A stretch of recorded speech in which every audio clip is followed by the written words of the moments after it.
Suamiku tiba-tiba berubah. Bab 023. Saya tidak menolak rezeki Pak, tapi kalau Mas Agus merasa keberatan tentang itu kalau saya yang mendapatkan hak asuhnya Habib, maka bagi saya tidak masalah kalau dia menolak. Karena secara ekonomi saya mampu untuk menafkahi dan membesarkan anak saya Pak. Kalau boleh tahu, apa pekerjaan yang sedang Mbak Delia geluti saat ini? Saat ini saya menjadi konten kreator di YouTube Pak, menulis novel dan berjualan pakaian secara online. Saat ini tabungan saya lumayan untuk bisa buka usaha, tapi saya akan lakukan nanti setelah putusan sidang. Kenapa nggak sekarang Mbak? Apakah Mbak takut suaminya tahu dan meminta pembagian harta gono? Gini. 17. Iya Pak. Usaha itu semua saya rintis sejak masih sendiri dan suami saya tidak pernah tahu kalau saya punya rumah dan mobil serta tabungan. Karena itu semua saya miliki sebelum menikah dengan Mas Agus. Kalau harta yang Mbak miliki sebelum menikah, tidak termasuk ke dalam harta gono gini Mbak, kecuali harta yang diperoleh selama pernikahan. Iya Pak saya paham, tapi untuk jaga-jaga saja. Karena kalau mereka tahu pasti mencari jalan agar bisa mendapatkannya. Mbak benar juga. Baiklah saya akan bantu semaksimal mungkin, tapi sekedar bayangan saja bersa kemungkinan kalau hak asuh pasti Mbak dapatkan. Karena anaknya Mbak masih bayi juga kasus perselingkuhan dan kurangnya nafkah yang Mbak terima. Itu bisa menjadi alasan yang sangat kuat di pengadilan. Delia tersenyum puas mendengar penjelasan Pak Hasan. Apakah Mbak sudah siap membuka jati diri seandainya pihak sebelah mempertanyakan soal penghasilan? Kalau itu harus Bapak boleh sebutkan, tapi kalau tidak lebih baik mereka tidak tahu. Oke saya setuju. Rio, makasih banyak ya. Kamu sering bantuin aku selalu repotin kamu. Santai Delia. Aku suka kok direpotin kamu. Pak Hasan mendehen 3 kali sambil tersenyum. Delia tertunduk malu, karena tingkah Pak Hasan. Setelah makanan mereka sampai di meja, Rio, Delia dan Pak Hasan menikmati hidangan dengan lahap, sambil cerita-cerita ringan. Setelah selesai makan dan pembahasan telah kelar akhirnya Delia pamit karena takut meninggalkan anaknya terlalu lama. Rio, Pak Hasan. Aku permisi ya kasihan Habib ditinggal lama-lama, makasih banyak atas waktu dan juga jamuannya, aku jadi malu aku yang undang malah aku yang ditraktir. Nggak apa-apa Delia, kamu nggak perlu sungkan. Baiklah kamu hati-hati ya bawa mobilnya jangan ngebut. Iya. Makasih semuanya, Assalamualaikum. Waalaikumsalam. Jawab Rio dan Pak Hasan. Maaf Nak Rio kalau boleh Bapak bertanya, apakah Nak Rio ada perasaan sama Mbak Delia? Kok Bapak bisa tahu? Jawab Rio malu-malu dan salah tingkah.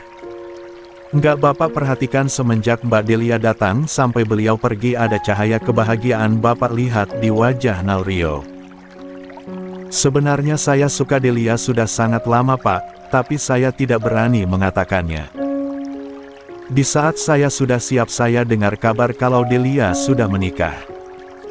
Makanya saya undur diri tapi saya tetap memantau bagaimana kehidupan dia dan suaminya. Ternyata Delia sangat menderita hidup dengan suami yang pelit dan mertua yang egois.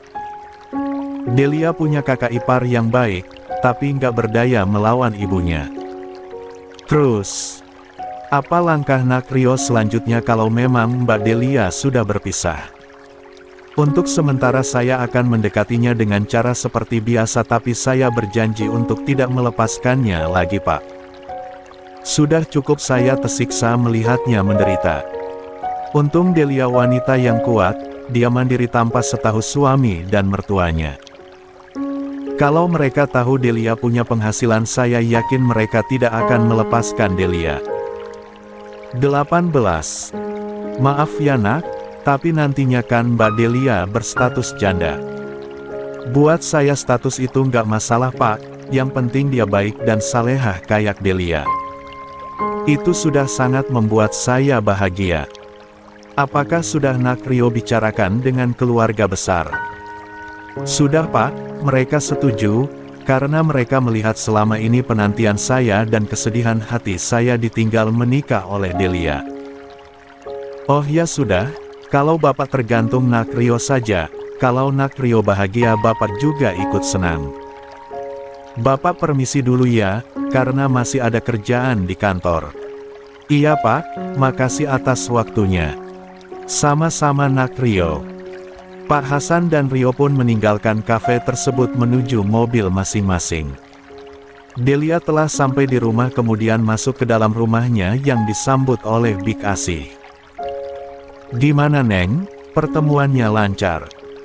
Alhamdulillah Bik, semuanya lancar. Rupanya pengacara yang ditawarkan Rio adalah pengacara keluarganya, orangnya baik dan ramah. Neng. Ya Bik. Seperti yang saya katakan sebelumnya, Nak Rio itu suka sama Neng Delia. Kalau Bibik sangat setuju Neng, dia kelihatannya baik dan sopan.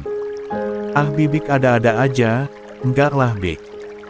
Kita temenan udah lama, enggak mungkin Rio suka sama aku Bik. Aku udah pernah menikah sedangkan dia masih lajang. Enggak ada yang enggak mungkin Neng, semuanya Allah punya kuasa. Cuman saran Bibik Neng Delia harus peka terhadap sikap dan tingkah laku dan Rio. Udah ah Bibik ini bikin aku jadi salah tingkah.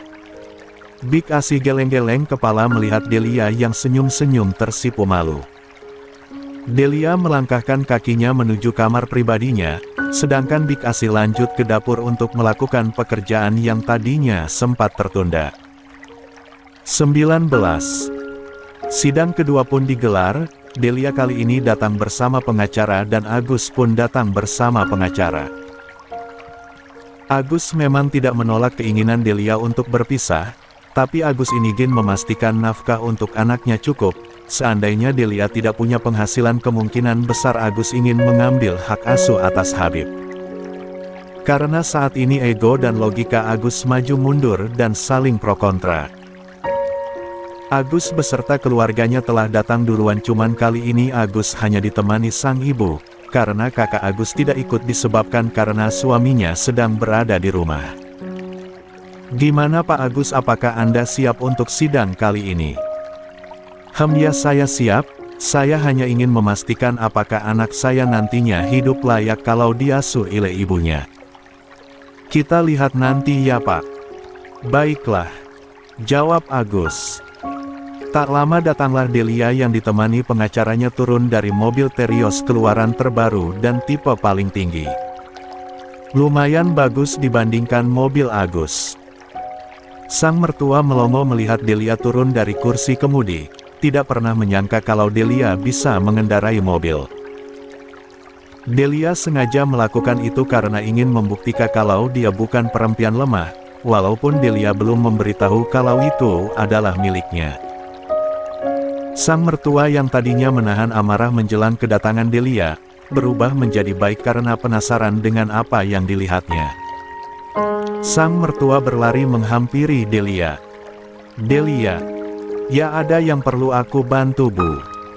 Ini beneran kamu yang bawa mobil? Iya, emangnya kenapa Bu?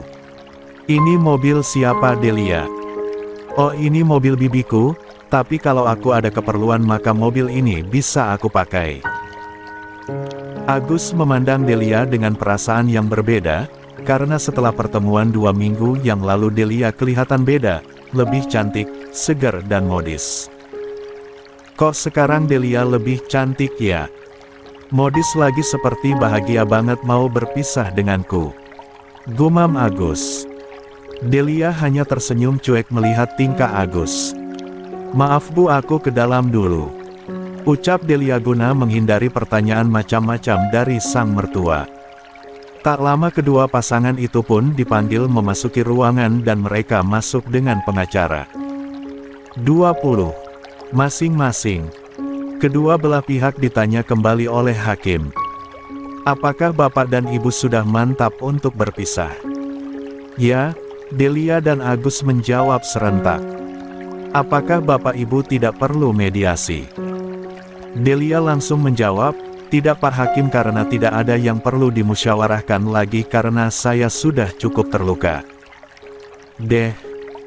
Jantung Agus rasa mau copot mendengar kata-kata dari Delia. Baiklah, apakah Bapak punya keinginan atau mengajukan keberatan? Ya Pak Hakim, biar nanti disampaikan oleh pengacara saya selaku kuasa hukum yang saya amanahkan. Kemudian pengacara Agus menyampaikan keberatan Agus tentang hak asuh anak, yang mana saat ini Delia tidak punya penghasilan. Pak Hakim, saya juga ingin mengajukan pembelaan. Pembelaan diterima, silahkan Bu. Baiklah, terima kasih Pak, untuk itu saya percayakan kepada Pak Hasan untuk menyampaikannya Pak Hakim. Baik, silahkan.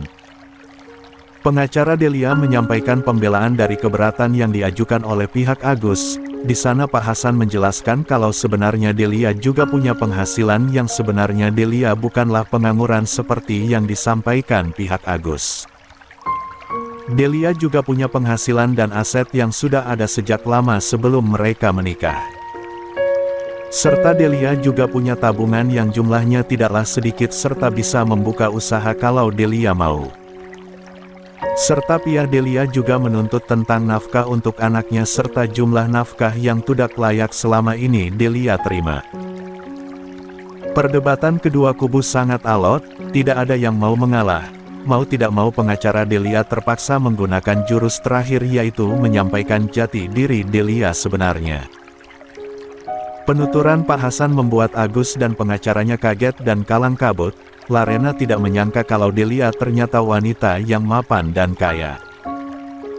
Setelah Pak Hakim mendengarkan kedua belah pihak dengan cara seksama, kemudian Hakim memutuskan untuk menunda putusan sidang. Baiklah, kedua belah pihak sudah menyampaikan keberatan dan sanggahan, jadi untuk putusan sidang ditunda 2 minggu ke depan. Disertai dengan pengeluaran bukti yang akurat. Tok tok tok. Hakim mengetok palu. Di saat keluar dari ruangan, Agus berlari mengejar Delia. Delia, dengarkan Mas, apakah yang disampaikan pengacaramu itu semuanya benar? Ya, memangnya kenapa Mas? 21. Delia, kenapa selama ini kamu sembunyikan dari Mas? Kenapa kamu membohongi Mas? Itu termasuk dalam harta gono gini Delia. Oh ya, harta yang ada sebelum aku menikah denganmu.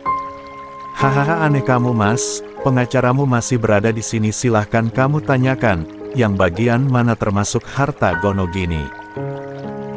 Delia tolong dengarkan Mas. Mas minta maaf Delia, kita bisa perbaiki semuanya Mas, mohon. Perbaiki yang mana Mas? Semuanya sudah Mas hancurkan sampai menjadi abu, nggak ada yang perlu diperbaiki lagi. Beri Mas kesempatan Delia. Agus sampai memohon pada Delia. Mas, jangan jatuhkan harga dirimu. Semuanya sudah berakhir, kita hanya tinggal menunggu putusan sidang. Keputusanku tidak akan pernah berubah. Delia, apakah kamu tidak kasihan melihat anak kita? Justru karena aku kasihan Mas, ku tidak ingin anakku tumbuh bersama ayah yang suka selingkuh dan perhitungan seperti kamu. Jadi maaf, jangan halangi jalan saya. Permisi. Agus sudah sangat kehilangan akal, dibujuk nggak bisa, digertak apalagi. Agus hanya bisa meremas kepalanya sambil berteriak, "Hau!"